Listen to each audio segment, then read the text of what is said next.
Disturbingly, our lack of critical self-reflection is in spite of the fact that we know this is only getting worse. Alongside this, and not unrelated to it, we have a greater volume of classroom assistants within schools than at any time in history, driven by a recognition that in order to help many other children be able to be educated within the mainstream classroom environment and access the curriculum appropriately, these additional school-based staff are absolutely essential.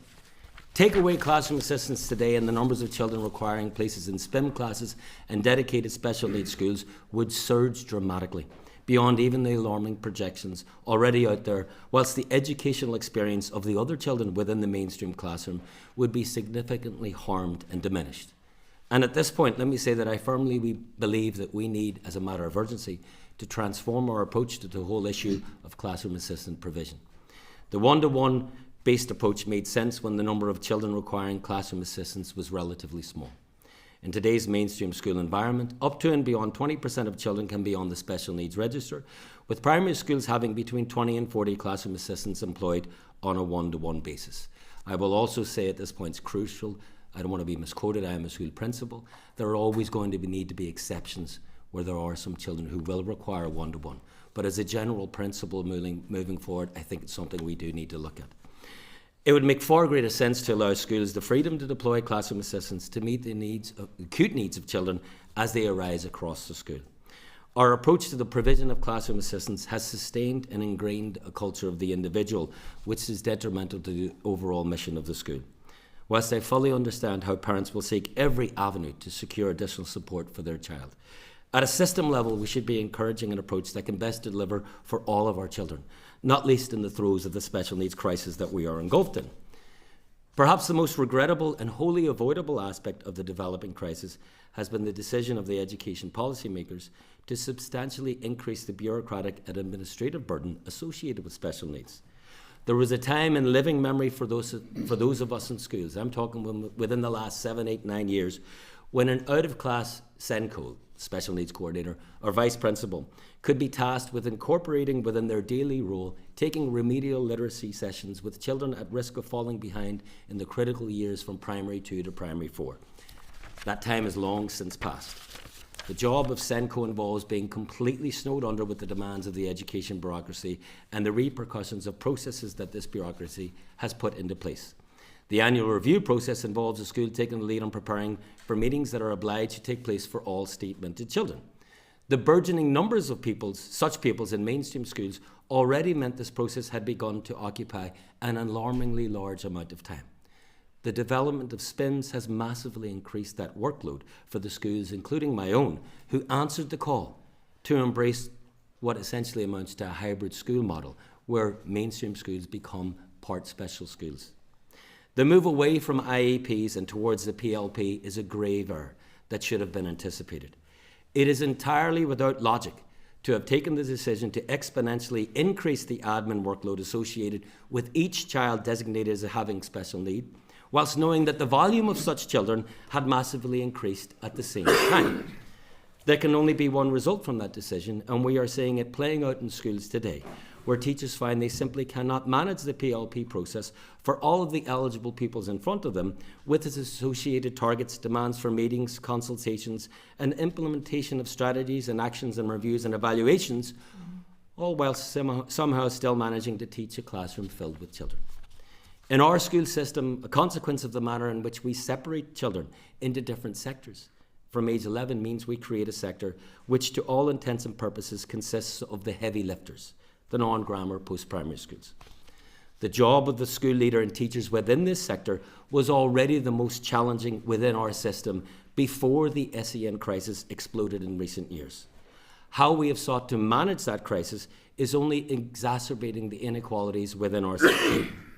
A significantly greater volume and percentage of children with statements will attend non-grammar schools than their grammar counterparts. And there will also be significantly greater numbers on the SEN register. The decision to expand the admin workload and processes associated with these children effectively diminishes the time and energy and capacity for teachers to do many other things that matter. And the same applies for the SENCO and the school leaders. The decision to target SPIMS exclusively for non-grammar schools at post-primary level has had the inevitable consequence of further increasing the SEN workload for non-grammars, taking precious time away from other endeavours. This pattern is replicated at present at primary school level, where schools in disadvantaged areas are experiencing and struggling to cope with the same additional SEN-related workload and processes burden that is, to a large extent, spared more affluent school communities.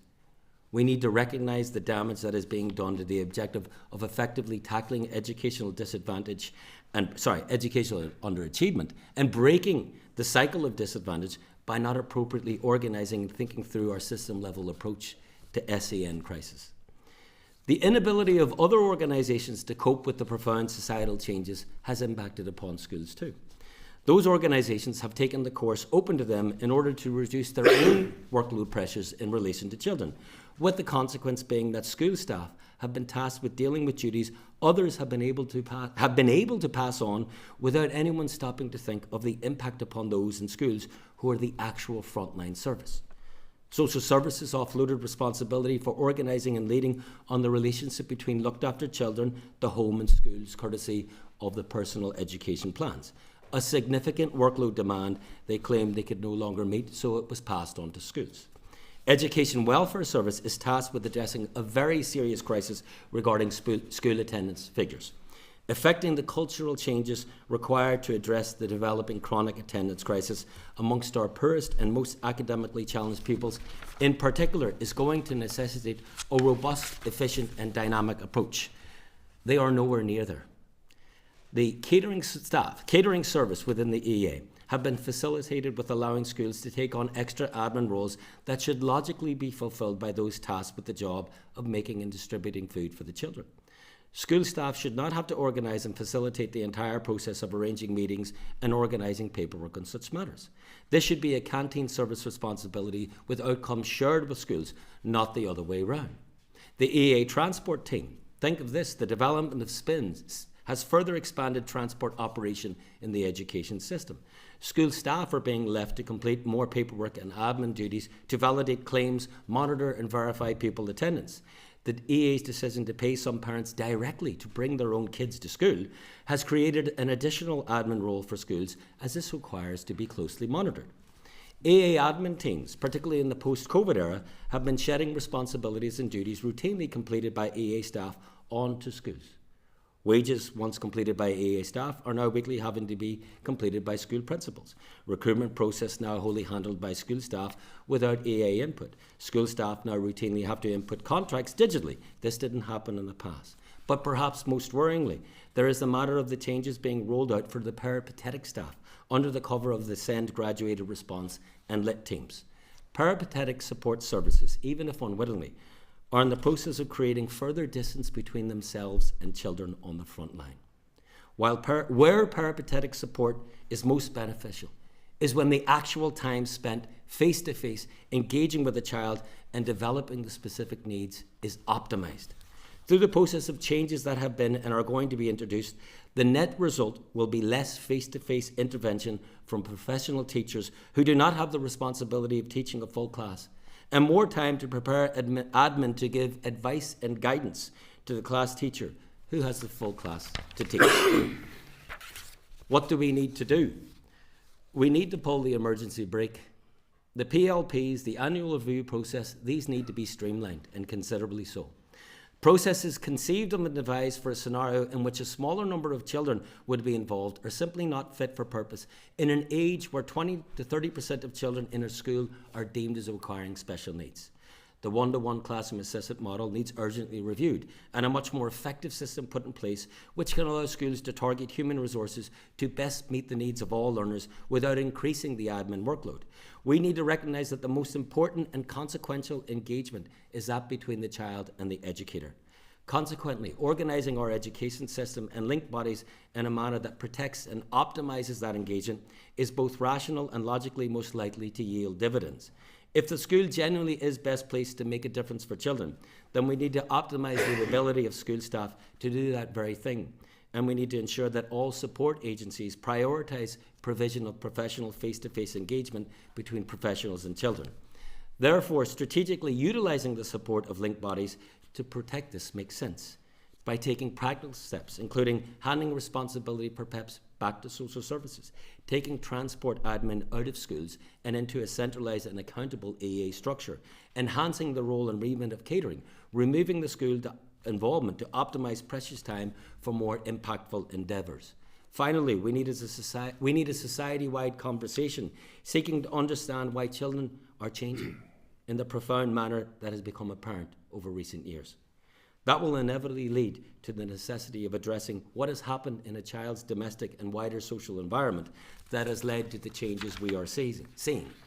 The debilitating nature of all these developments is most apparent to those tasked with the role of strategically directing the school, the principal. In a school, the immediate comes before the important. Taking and making the right decisions about priorities is the most critical element of the job that involves keeping at least a dozen balls in the air at one time. From the stance of school leaders, the most precious commodity that we can have in a school is time.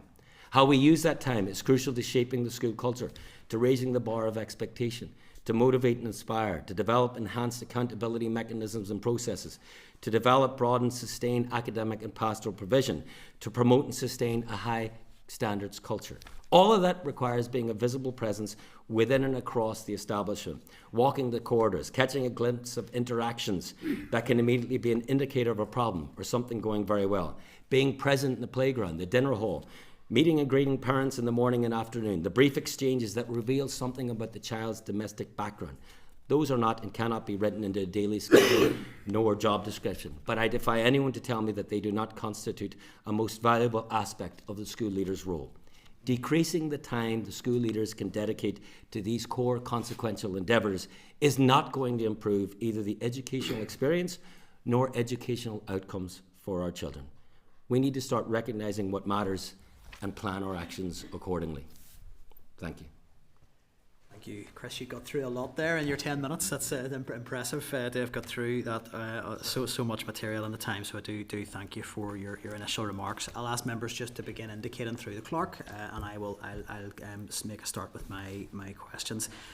If I could maybe just sort of track it back to one element of the system that you haven't raised before I just pick up some of the issues from your presentation, is just around placements first of all, and I'd be keen just to get the sort of a school leader perspective on that.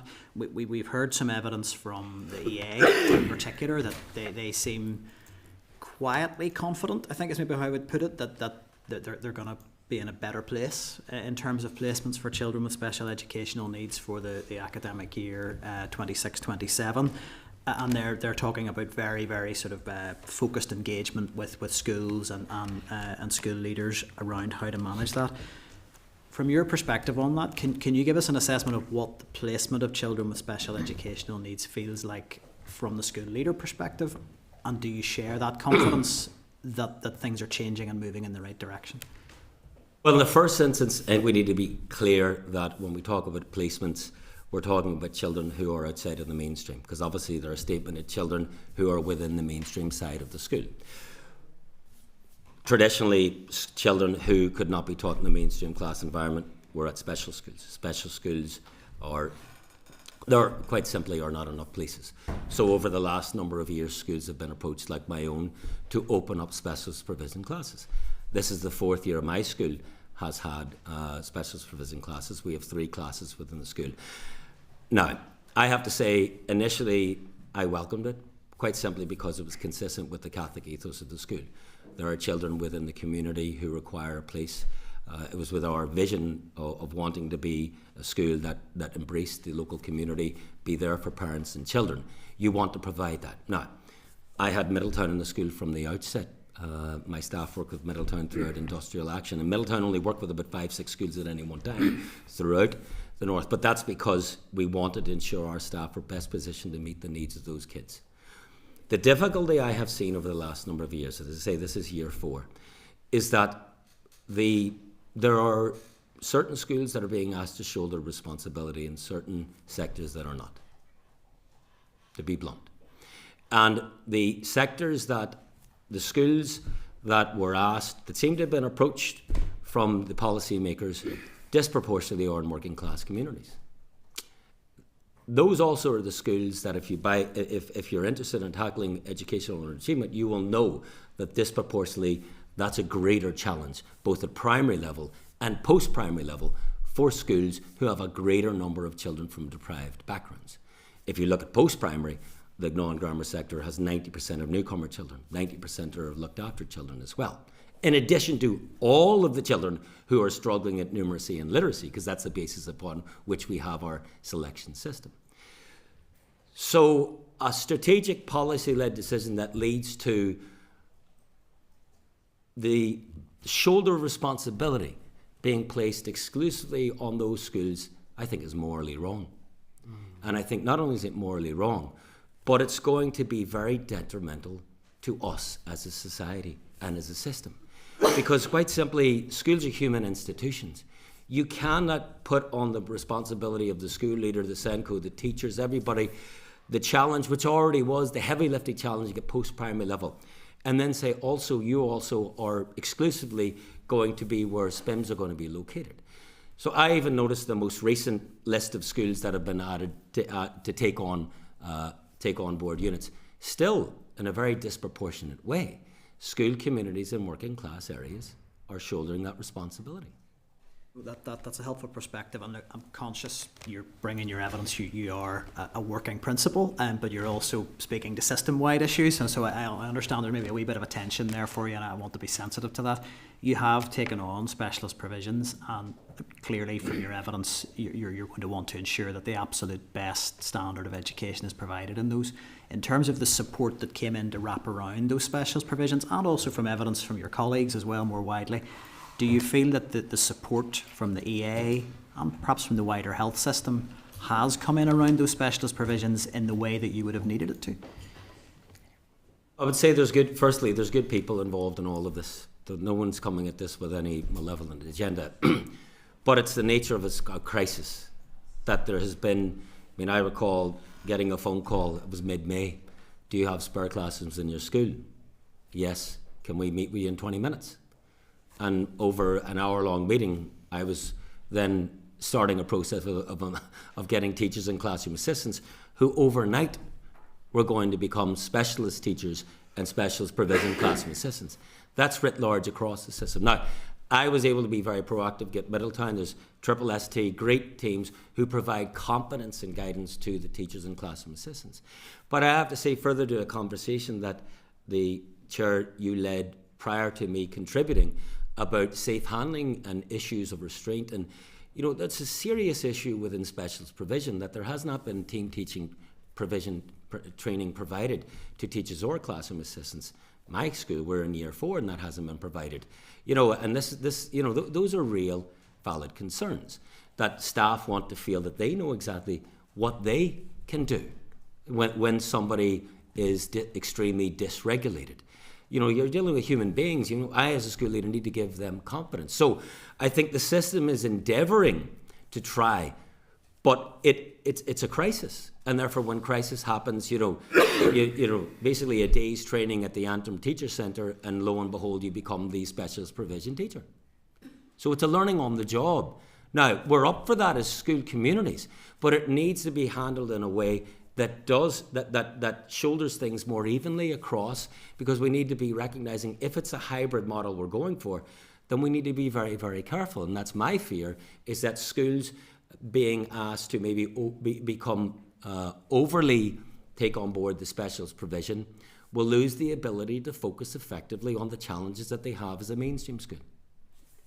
I mean, I'll just comment and then I'll open up to other members. I think we do hear from the department that we shouldn't look at specialist provisions as a stopgap measure that's somehow secondary to special schools. But if that's the case, then we need to see them delivered strategically and planned and with the right support going in. And I think that's the issue. Being approached in May, can we get a provision? And I just think we have to find a way as a system to move beyond that, so that there's confidence in strategic intervention. But that's probably a way of comment more than anything else. I'll bring the Deputy Chair in, and then I think other members have indicated. So, Deputy Chair. Okay, thanks, and thanks, Chris. Just to go back to the way that the burden is being unfairly placed on the shoulders of schools in disadvantaged areas. I spoke to an official recently who said, well, that's to be expected, because most of the greater proportion of children with special needs are in disadvantaged areas. So therefore, it's reasonable to expect that they would go to schools in their area. How would you respond to that? I think, firstly, it may be the case that a higher percentage of children in specific disadvantaged communities maybe are statemented and require provision other than mainstream. But it is by no means the case that that is exclusive. That's the first thing. The second thing I would say is, if that was the case, I could point you, and I'm not going to name schools, but I could point you any number of post-primary schools that are within the grammar sector that are situated in working class communities. As far as I know, there's still not a single grammar school which has SPINs. I could point you to any number of primary schools that might have a more affluent enrolment, but as the crow flies, they're not very far away from a neighbouring working class community. So if we're looking at it from the system level, and we're trying to develop our children for the best for our society, for our workforce, for looking into the future, then we need to realise that, having already objectively appreciated that there are greater challenges at targeting and developing children's potential and effectively tackling underachievement in certain sectors and certain school communities, by not strategically looking at the issue of SPIMS and the provision of SPIMS across the whole school estate, we're only going to make things much more difficult for ourselves as an education sector, and really for those children as things, as things move on.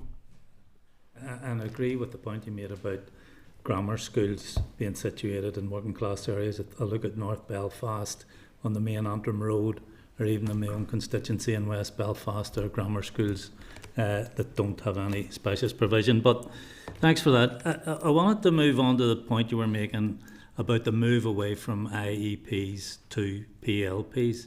Could you give a greater explanation of that to the committee about why that has been a mistake? Well, I think it's really, we need to look at this logically. The number of children and percentage of children within the school now who are on the special needs register, whether stage 1, 2, 3, is anywhere in most schools up to 20, or in fact over 20%. That's 1 in 5. Now, that has only grown over recent years. That's getting bigger and bigger and bigger. And therefore, the consequential endeavour is the engagement between the teacher and the children in the class. If we are saying that we want to increase, so if the volume of children who are requiring PLPs is greater, then to be able to give sufficient time to the actual engagement of planning around those children and planning the teaching and learning, why on earth would you make the planning process actually bigger as well? You're exponentially increasing the admin and bureaucratic workload for teachers in schools related to each child who is deemed special needs, consciously knowing that the volume of children is also growing. It doesn't make sense. We should be doing the very opposite.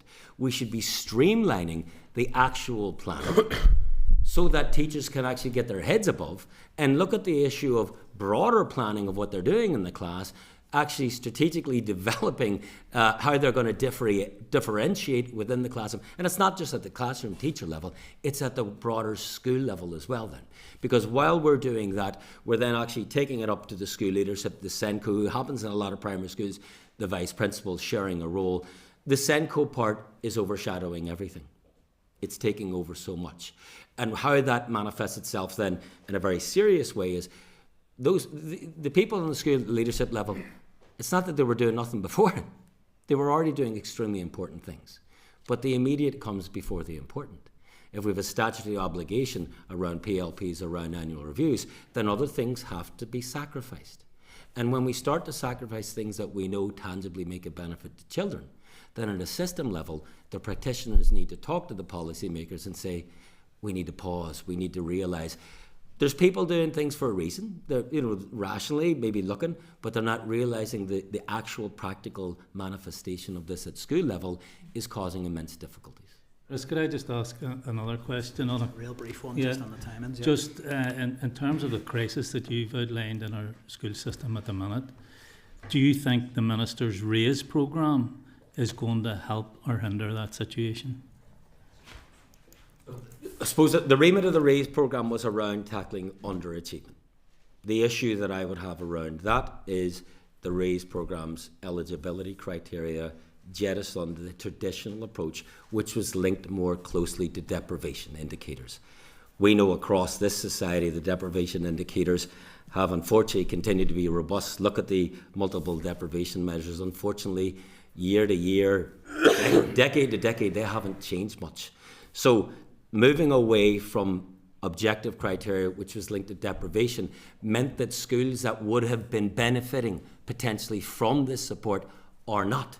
And when you look at the list of schools that were open, which include a long list of grammar schools and primary schools in affluent areas, to me, it's a missed opportunity, because what is happening, what we are seeing happening in the environment that I'm already explaining, where the special needs challenge is being disproportionately placed upon working class based schools at the primary and post-primary level, it's maybe a wasted opportunity to provide support that could make a difference. Would something like the Engage programme have been a better plan? Well, the Engage programme used the deprivation-based eligibility criteria, so I would have assumed it would be more effective at using a programme to help meet these needs and challenges. Thanks for that. Thank you. Thanks, Chair. Sorry to have to stick to time, and it's just in terms of the agenda ahead of us. David, you had indicated next. Thanks very much, Chair. And at the outset, I apologise for my barking at times and strepsil in my mouth. It's been a rough enough week. Thank you very much for the presentation. I think there's a lot of useful information there. I'll be listening back as well, because I think there's an awful lot in there to try and digest. Could I just start, and it's not something I want to spend a lot of time on, but just in terms of, I know the politics around the grammar schools and so on is something that's played out here quite often. Could I just ask, whenever you say about schools in working class communities shouldering most of the weight, I think there's some cleavages around that, but are you really saying specifically grammar schools, or is it wider than that? Are you seeing that it is any sort of school in a working class background versus any school in a more well-off area? What I want to be very clear. First of all, I'm not demonising any schools. I went to a grammar school. My children attended a grammar school. If my job had when I initially qualified as a politics teacher, at that time in the late 90s, more than likely I would have ended up in a grammar school as a politics teacher, because there quite simply wasn't A-level provision in a lot of non-grammar schools. But life takes you in different directions. So I am not about attacking any sector. Yeah. We're all in the same job.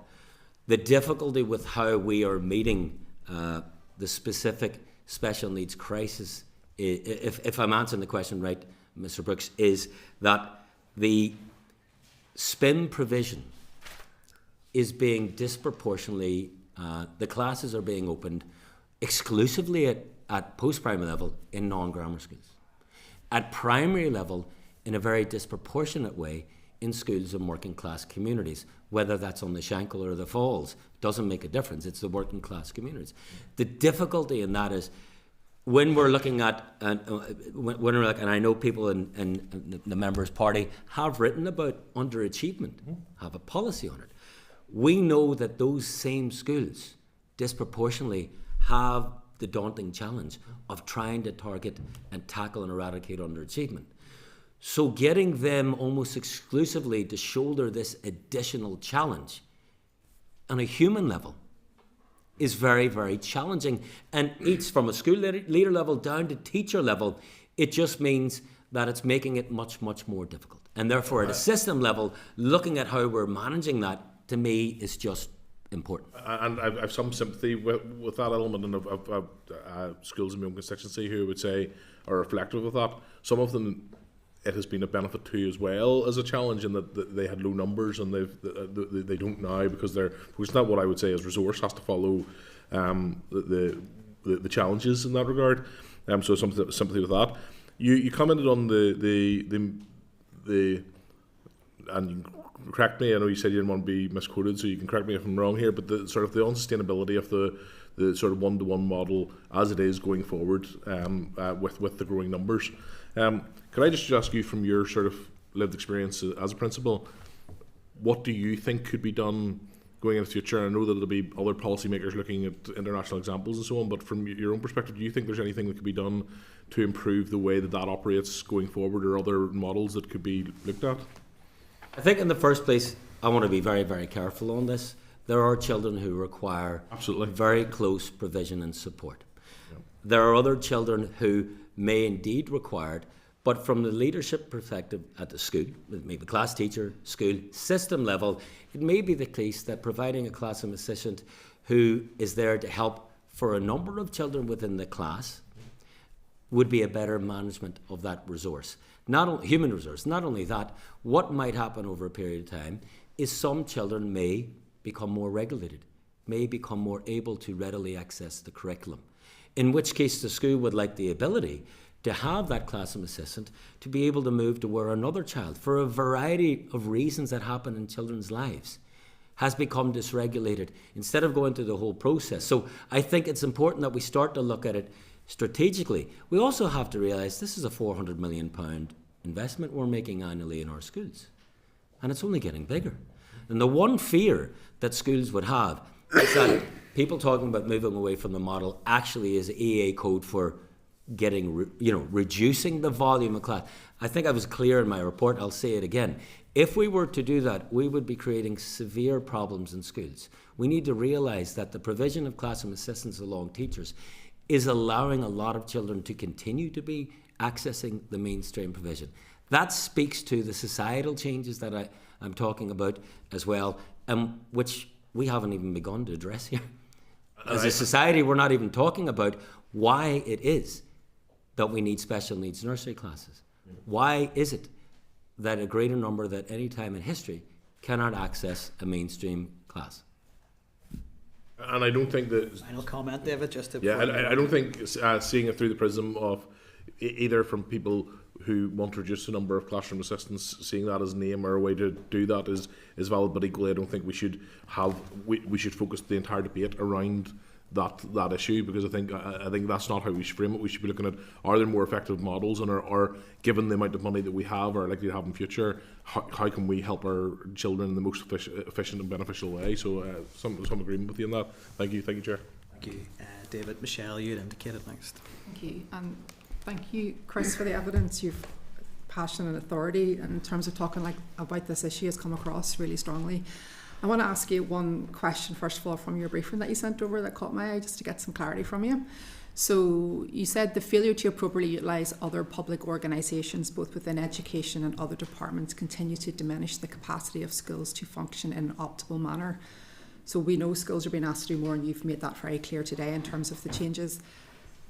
What do you mean when you say there has been a failure to utilise other public organisations? Is this like youth provision, Sure Start, things like that? No, and maybe it was my wording was poor there. What I was talking about was within education, there have been developing concerns around transport. I mean, attached to the provision of SPIMS has become the idea that now the mainstream school actually has a serious role in terms of monitoring and the admin around that. I believe that should be removed completely. Transport centrally should be able to be organised by the EA, because again, I come back to it, the most precious commodity is time. How I'm using my time, how the SENCO's using time, how the class teacher.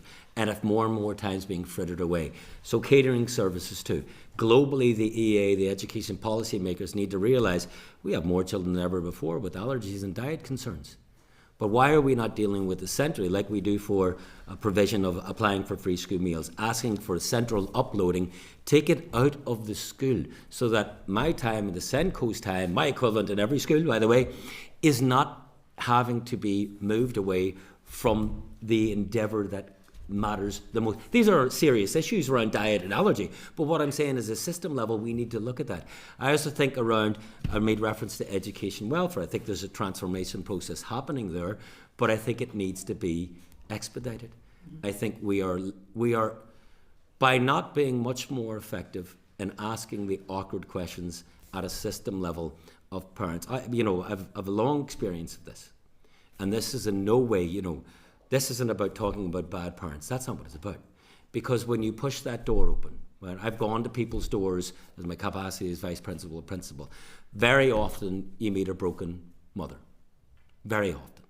And then you're trying to provide, well, what support can I signpost for this parent? What can I give within the school? What can I, we had Happy Healthy Minds. Now schools, I have music provision in the school. We set up a bespoke nurture. So you have to, but if I can't do it, or I'm only getting so far, I need education and welfare to step up beyond what they seem to be capable of at the moment. So it's those groups and social services as well. That's clear. Yeah, okay. Thank you, and I appreciate the clarity on that. And I wanted to pick up on something you said there in your evidence. You asked the question, why are children changing? So Lucy Crahan, she came to this committee, she talked about school readiness and issues of child development being a ticking time bomb. We had evidence from Asenko during the week as well, and other teaching professionals that I've dealt with, who are talking about a higher number of children who are coming to school who aren't ready to learn. They have toileting issues, cognitive issues, lack of concentration, screen time, all of that. So is this, I've even had an example of somebody having to get physiotherapy because they didn't have the fine motor skills to really hold a book or turn a page. So is this an issue that you're finding, and what do you think we need to do in terms of interactions with health to help address this for parents and provide the support that they need? I think we need to talk about it. I think what we've done so far, and the education minister, and it's like, doesn't matter what party the education minister is from, they're going to be making the same statements. We need several thousand more children to be in SPINs. We project several thousand more for special schools. Why? Why are we not talking about, and you've made reference, Michelle, to speech and language issues, toileting problems, behavioural issues, anxiety-based concerns. These are happening in a volume that simply wasn't happening before. That is why we have special needs nursery classes. That is why we are now creating this rush to have more and more SPINs. But we're not stopping and saying, as a society, we need awkward conversations, and policymakers need to actually lead that. And it is not judging. It's actually saying, there's philosophical reasons. We've moved from the age of deference and authority a couple generations ago, and we've whittled away from that time to a different era now. But we need to at least address it. We need to say, is there a problem around devices? What do policymakers do with that? Do we actually try to put a blanket ban on children having devices until such an age? I'm only throwing things in the air, but what I'm saying is it needs to be, or it would be best led by the leaders in our society, because it's not, and it's very important. I'm a school principal. I am not in any way criticising parents. But at the same time, I do think, and I know from my own role, that one of the things you have awkward conversations often. You have awkward conversations with parents who often maybe don't realise that the bar of expectations is higher than maybe they thought it was. That could be in relation to attendance. That could be in relation to punctuality. That could be in relation to reading at home. That could be in relation to looking after spellings at home. But we need as a society to do that, because something is happening that's leading to this scenario. And all we're doing at the moment is firefighting around it. I have to draw that one to a close on that, and again, apologies having to be very rigid on the timings. John, you had indicated next. Thanks, Chris. I agree with you. I think we are ducking the single most important issue, which I raised, and some people raised eyebrows at me, simply saying, well, if you've got special education needs, you're simply born with it, there's nothing we can do. And I said, well, I can't accept that. Because if there was a rise in any other type of condition, we would be asking questions. And it seems to me that, yes, there was underdiagnosis years ago, but we're now in a situation where it's 23% of our children with special education needs. If the projections continue, that's going to be 40. At some point, actually, having special education needs doesn't mean you have additional needs, it means you have normal needs, because the mathematics, once you go over 50%. So I concur with what you say. We have to have the courage to actually ask, without judgment of parents, why are children having more of these issues? So I suppose I just want to echo what you've said, and I think we need to be fearless about that, but also compassionate. So I just welcome, because you're the first witness who said it, and mentioned things like screens. I saw it towards the tail end of my time in the police, going in, and it's not without judgment, children sitting with a massive screen at 2 years of age and a massive bowl of sugary sweets. That cannot be good for brain development. And these are the kind of honest conversations I believe we have to have. And I agree with you, some of those families are in very difficult spaces. It's not a blame, but we need to understand that our children are getting into a space of having lifelong problems that might be preventable. So I just want to put that on the record. I want to ask you one thing. I could ask it lots. I've been going around mainstream schools that provide special education needs provision, and the amount of principals, teachers who are telling me they're going home bitten and spat at. And again, not to blame the child, because the child has developmental issues and vulnerabilities, but they don't have the team teach or teach team training. And second of all, they don't have bike guards and they don't have visors. Is that accurate? Absolutely.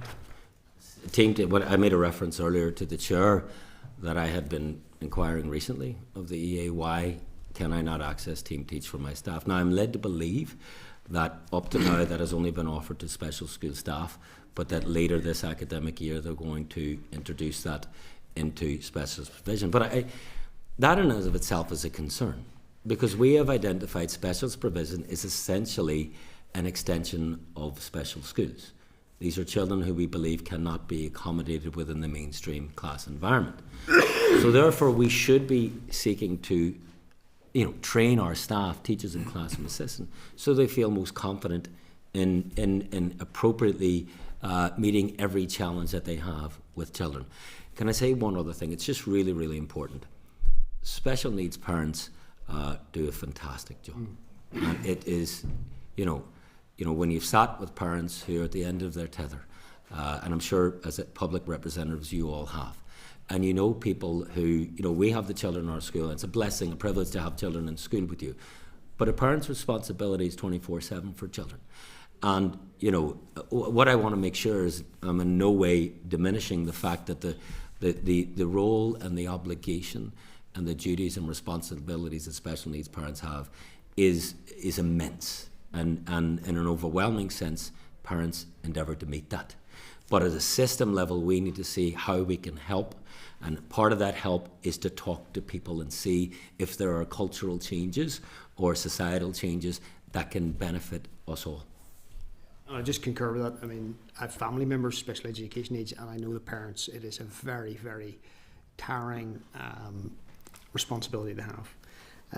So I just want to put it on the record. I think it is outrageous that there are teachers in our schools who are not given the basic equipment that prevents you getting bitten. And it's a breach of health and safety. If you were putting people onto a building site, and I don't want to make the analogy in terms of human beings and saying you couldn't have a hard hat, you have to give people the protection to do their job, and that includes the de-escalation training.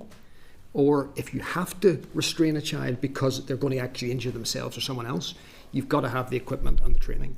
And I think it is unacceptable, and I've had a question into the Minister that needs urgently dealt with. I want to ask one other question. Sensory rooms. Just briefly, John, we're near the end. I've been in sensory rooms, I've stood inside them. Some of them are converted to storerooms. They're not fully padded. They're not big enough. Is that a problem that you've... It might be in some schools. I have 3 sensory rooms in my school, because we proactively, parent group helped me as soon as I came into school the first year. We put a nurture and a sensory room in. Wasn't funded, we just did it ourselves. And that's because even back then, that was the summer of 2019, we could see that the pastoral, the obligation for schools to expand the pastoral provision was becoming greater and greater. And that was before my own school brought in special provision. And I say as well, and I think it's important, David made a reference earlier, I'm blessed, my school's blessed that we have specialist provision. The staff, the parents, we get so much out of it. It adds to the school community. It is a part of who my school is. But what I'm saying is that if we're going to roll that out across the system, we need to be careful. We need to make sure that everybody's on board. Everybody's playing a role so that we can continue to meet the needs of the mainstream children alongside specialist provision children, and do it in an equitable way so that at a system level we are not jeopardising other priorities we have, like providing best chances for kids from more disadvantaged backgrounds.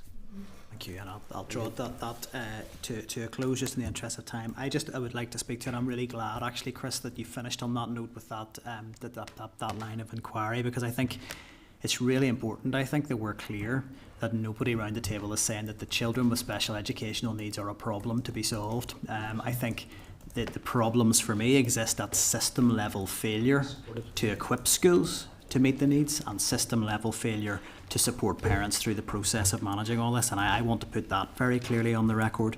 And I think we need to be really, really clear on that. And I think also in terms of those wider conversations around prevalence, I think is maybe the word to use around it, that sort of increasing numbers of special educational needs being identified. I want to be really clear, I don't think in terms of the inquiry there's any sense of anybody trying to dodge a conversation. It's about what we can actually have the capacity to manage, and I think it goes beyond the remit of the Education Committee. This is a hugely significant societal issue, and I think we could end up becoming massively distracted in our inquiry if we try to unpick that issue in this forum, because I don't think we have the resources available to us to do that. But I want to put on record, from my position very clearly as the chair and as leading this inquiry, I don't see this as an issue around children presenting a problem to the system. The problem is the system, and it is not equipping schools, it is not supporting schools, and it is not dealing with some of the issues we're facing strategically, and I wanted to put that on the record. I'm going to bring in next member is Danny, who'd indicated. Thank you, Chair. Chris, thank you so much. You covered an awful lot there. Chris, a lot of school leaders would tell me that they're overwhelmed with the pace and the scale of the reforms, the consultations, the proposals that are coming from this Education Minister. Would you agree with that? I think there is a lot being done across the system, and I appreciate we're coming out of really an era of industrial action that went on for a number of years within schools. I think there's elements of the thing of some of the innovations that are quite useful. I think the teacher ed, the principle of that, of seeking to re-professionalise the profession, for instance, the focus on science of reading at primary school level, I think is excellent. But the difficulty I have, and maybe it speaks to the point you're making, is there's a lot going on, okay? And there was an old principal of St. Louise's school.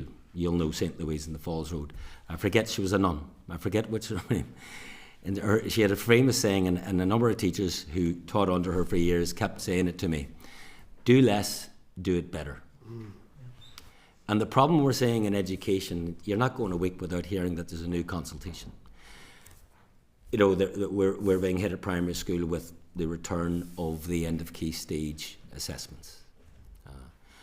I just think that it would be better if we focus on a number of these initiatives, allow them to be bed in, particularly those which seem to be of greatest value and worth. Speak to the professionals, they'll tell you, the ones that are going to help to develop the professional competences of staff, maybe, particularly that all of the stuff that we have already been talking about over the last, whatever it is, half an hour, 45 minutes, is also coming to play within schools. So I would just be fearful that there is, to use a phrase that ties in with the professional focus, cognitive overload. There is too much being hit at the schools at the one time. It would be much better if we pulled back, looked at some of the innovations that the Minister is introducing around, I think, re-professionalising the profession, the learning, the teacher ed, and maybe another few, and then put the others on a longer time frame, even suspend them for a period of time. I think that's something that would be welcome across the profession, and allow people to breathe a bit and focus on aspects of the innovations that are being rolled out. Yeah, no, Chris, thank you, because a lot of the young people that I am talking to, and I suppose parents, are really worried about the direction of travel that the department and the Minister are going, and for me it's a more system focused rather than child focused. Would you agree with that? Because we've just talked about this for the last 45 minutes, the difficulties that our primary schools and post-primary, the ones doing the heaviest lifting, are facing. But if we're going to get to the stage at the end of their education pathway that it's a one high stakes exam, what chance do we have, what chance does our children have who have additional needs, or those who have been going through the system with a school that's been carrying so much heavy weight? I would just say on that, in terms of the end of their education, the one stakes exam, that probably speaks more to A-level provision. Again, it's a consultation, an issue going on. Declaring my hand as a primary school principal, my expertise, I'm most comfortable speaking at the primary end of things. It is something I have heard from colleagues in post-primary that they are looking at that. There may be concern, and sometimes it's because maybe in the post-primary sector, schools that have worked tremendously hard to ensure that children from all academic abilities are leaving school with academic accreditations, with qualifications. Often they might rely on the qualifications that have assessments, ongoing assessments. Maybe moving away from that model is going to make it much more difficult for the heavy lifting schools to do what we're trying to do, is prepare our children for the world after schooling. You know. Yes, thank you. Thank you, Chair. Thank you, Donnelly. Cathy had indicated next. Thanks, Chair, and thanks very much, Chris, for giving us your time. Chris, we heard from Senko's last week, and a lot of what you're saying marries up with what they were telling us. In fact, some of it was quite frightening, actually, what they were telling us. We hear from the department and we hear from the EA about the lit teams and this model, and the feeling is they're kind of hanging their hat on this model to work and to support schools. Now, we already know that health aren't at the table when it comes to these lit teams.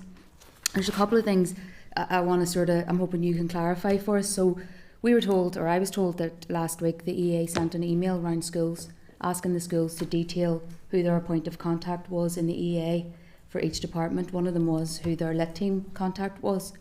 We were told that 74% of Senkos have said that they haven't received their lit contact yet. Do you think that's acceptable? Do you think that's, if this is the model that schools are expected to go with now, do you think that that's acceptable? I think what we're seeing with the lit team, and I appreciate some people will have sat and gone through it, a process, bureaucratic level, that we need to repackage things. There's a really simple litmus test. You have professional teachers who are peripatetic support. Maybe it's for autism, AAIS, maybe it's literacy service, maybe it's sensory service. The simple litmus test is this. Prior to the new model coming out, how much time did they have one-to-one with children themselves to try to develop that child, to try to meet that child's effective respective need? Post-lit model coming into effect, how much time did the same professional teachers who are out of class, who are supposed to be there to give support to the school to meet additional specific needs that children have? Everyone I'm talking to who's involved, the actual teachers, are telling me that they have a fraction of the time that they had before. So they're being repurposed to fulfill almost an admin role, which is being written up as advice and guidance. That's a phrase that's going to become a derogatory term in schools soon.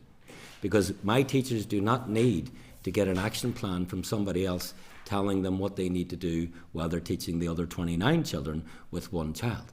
The whole point of having the peripatetic service is that was the additional support, almost like tuition. When you're talking to people involved, and by the way, I heard this concern first from those who are involved in the lit teams. Talk to other principals, talk to Senkos. They were hearing it right away. People were saying, listen, I'm qualified. I've come to the literacy service because I wanted to be involved with children more time. They're being pulled back. Now, that needs looked at. That is a really serious issue, because we do not need more action plans, more consultations, more of that, more evaluations. We need more people. If there's professional teachers out of class, dedicating more time to meeting the needs of children. Because everything that this meeting has been about today is everyone acknowledges there are greater needs. So we don't need more bureaucracy. We need more people actually at the coalface trying to make a difference. So the system it's still in its infancy, but they need to look at it, and they need to look at it really, really quickly. Because that's not coming from class teachers, that's coming from those who are involved. Chris, I couldn't agree more. We've heard from people who are involved in those lit teams as well, and they're saying the exact same thing. One actually saying that they have only seen 2 children in this year. They've only seen 2 children. That's to me, that's fundamentally wrong. Do your teachers, this advice that's being given, do any of your teachers, any of your classroom assistants have time to spend that one-on-one with children?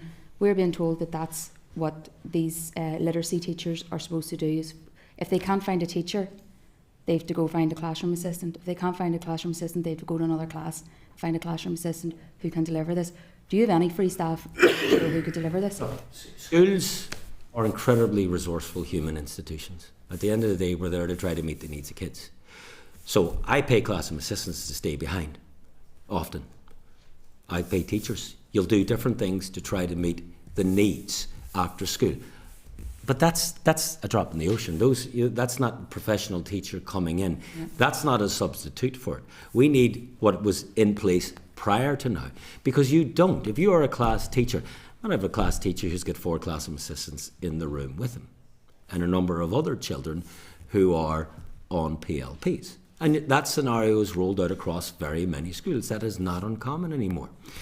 The point being that the teacher who's teaching the class relied on, and in fact the system needed those peripatetic support coming in to provide that additional support to meet those children's needs.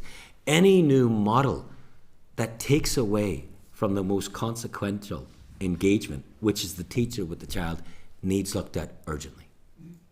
We have heard that there's teething problems, but in some of the comments that we're hearing, these are systemic problems that are within it. I've actually heard that literacy teachers are being asked to answer like a call centre type job and answer the phone and send helpline. To me, that's not teaching children. That's not the best needs of the children. It's very disturbing. Thank you. Kathy, Gary, you're next. Thanks, Chair, and thanks, Chris. Really insightful. I'm not going to go. A lot of the questions have now been asked, and I'm conscious that the Minister is due in. As important as this is, and we don't want to curtail it, I think that a lot of the questions have been answered. Just one from the bureaucracy point we hear time and time again from parents, SENCOs, community groups, and now yourselves as principals, so it's well aired and it's one that needs to be addressed. The point about education not sort of ending at the school gates is something that I think is really important, particularly tackling the underachievement piece. You clarified for Michelle in terms of the failure to appropriately utilise public organisations and what you meant by that. In terms of the role of the community and voluntary sector, we hear from some of those groups who do fantastic work around those with special educational needs. How valuable are they to the run of your school? And is there more that could be done in partnership, given the financial constraints within the education department, with those types of community and voluntary bodies?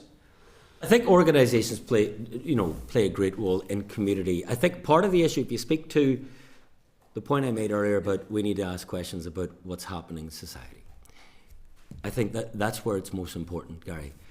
The community cohesion that can be provided and sustained and developed by those organisations is really, really important. Because often what's happened is parents have lost community support. Parents have lost intergenerational support. And as a collective society, we've all lost out because of that. So if we're in a targeted way trying to invest in those organisations to provide qualitative support to children outside of school hours, whether it's in a pastoral way, whether it's academic support, whether it's in terms of sport provision. I mean, I'll say this. What a school can do, we're a school. I would have 5 days a week where my teachers volunteer until 4 o'clock to take sports teams. It doesn't happen in every school anymore. It doesn't happen because a lot of schools, the staff are saying, nah, I'm using this time for my admin because the system is making me have to do this, so therefore I'm not going to give up my time.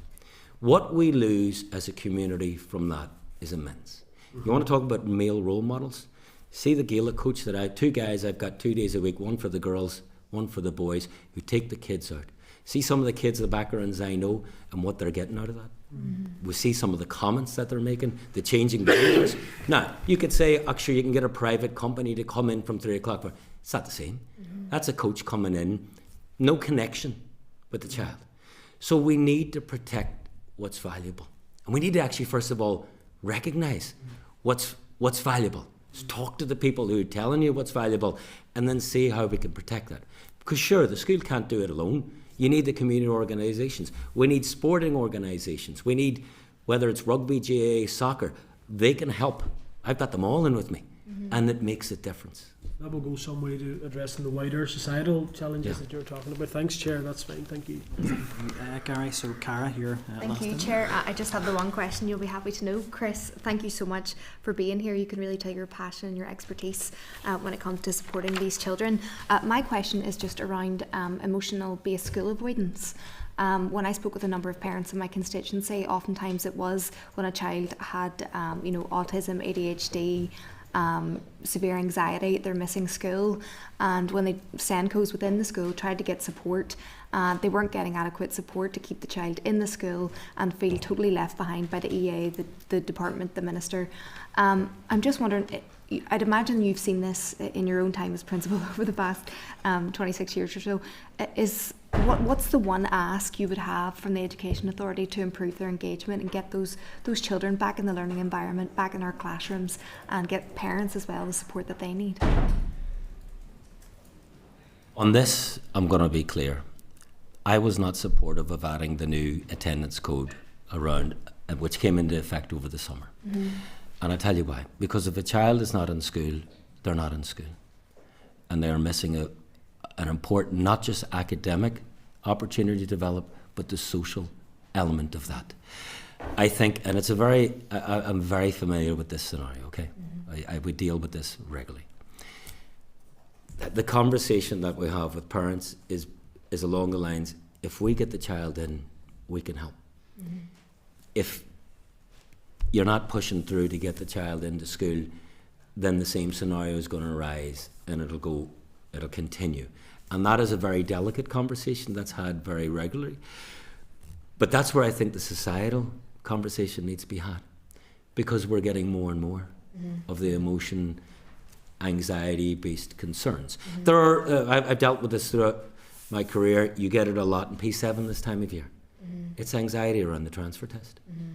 I've dealt with that my whole career because I was a transfer teacher before VP and principal. And having that conversation, as I have done in the very, very recent past, with parents saying, look, I've experienced this is what it is. But you're getting it now at P1 and P2 as well. Mm. And that's maybe a different conversation where sometimes you're talking to parents saying, listen, you need to actually let us take the child off you, because if we have the child in school, the internal resilience needs an opportunity to grow. And that's, I think, some of the uncomfortable conversations we have to have is the place of resilience in the development of a child, and how do we help that as a system? How do we support parents and children who might need signposted for counselling? That's a need. How do you support schools provide greater nurture and sensory provision and actually organise? When I organise timetable provision around the sensory rooms, but and nurture provision, schools have to fundraise to get that, because you can't, get mental health counsellors, you just can't get in. But schools will be proactive, but we do need the system to almost work with parents to say, listen, the school is the best place to actually deal with the emotion-based issues. As I seen recently, there was Northern Irish parents they were convicted and they had spent up to 30 grand on, fees, legal fees going to court, and they've had over, I think it's 316 cases. They've taken parents to court over non-attendance, and I think you're right, it speaks to issues within schools and with our young people, but the role that society, I suppose, can play in all of this. But thank you so much, Chris. Thank you for your time. Thank you, and look, thanks members. Everyone's worked together there in terms of timings, and thank you, Chris, for your evidence. I think as David had referenced, I think even in your initial remarks, there's a huge amount to unpack there, and I think all members will want to go away and listen back to some of that and look at the record. Really, really helpful evidence for our inquiry, and it has been so helpful to hear from a school leader with that insight. So we thank you for your time. Thank you all. Thanks very much. Thanks, Chris.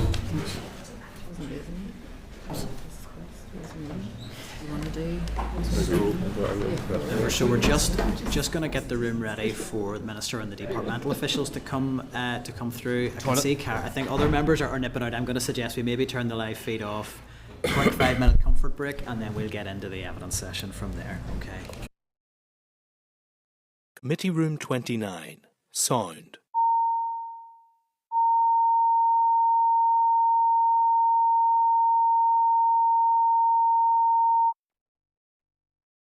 Committee Room 29. Sound.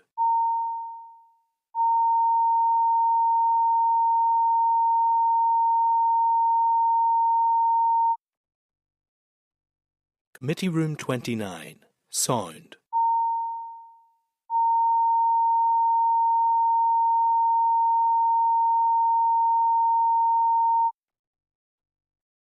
Committee Room 29.